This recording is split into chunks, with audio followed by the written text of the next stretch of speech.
প্রথমে এই ভিডিওটা দেখো, তারপর আমরা এর ফানি কমেন্টস পড়বো।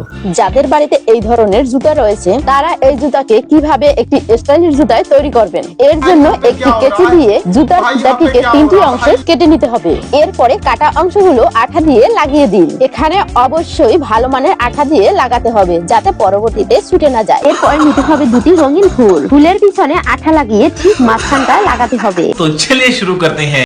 থ্যাংক ইউ আন্টি, দুর্গাপূজার জুতা হয়ে গেছে। এই জুতা দিয়ে আমার মা মারবে আমাকে।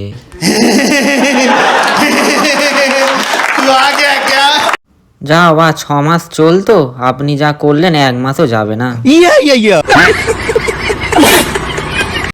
ভালো আঠার দাম যদি 1000 টাকা হয় তাহলে